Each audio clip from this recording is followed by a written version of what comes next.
Hey guys, today I'm going to show you how to create captions for your videos on Premiere Pro.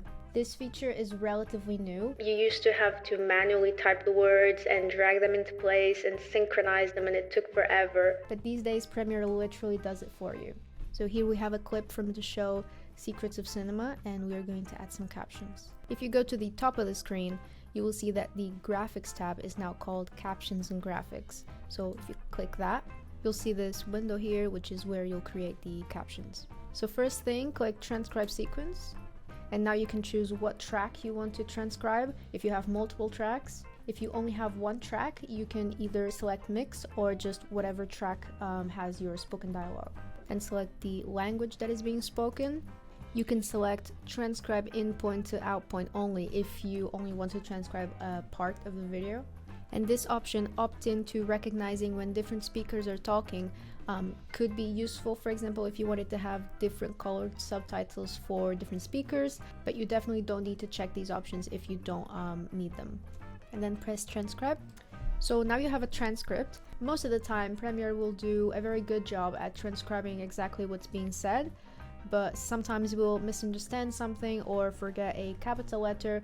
So hit play and follow along the transcript to proofread, and once you've done that, click create captions.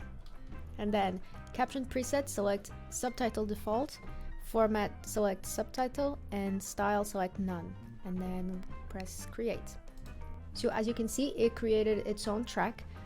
Usually when you create text or a title, it will sit within the video layers, but this is its own thing.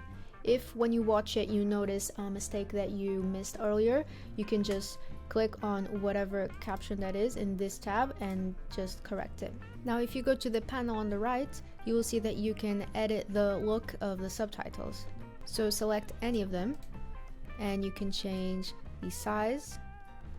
You can change where it is aligned to. You can change the color or even add a background.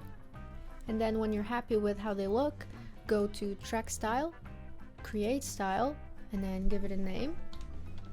Press OK. And then when you press play, you will see that all of the subtitles have been changed to that style. Now, when it comes to exporting your video, you can either burn the captions into your video, which means that they will always be visible and that they will become part of the image itself, or you can choose to create a separate SRT file for them that can then be uploaded to YouTube or Facebook.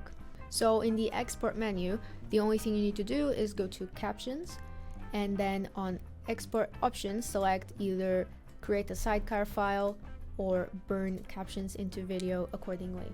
And that is pretty much everything you need to know about creating captions.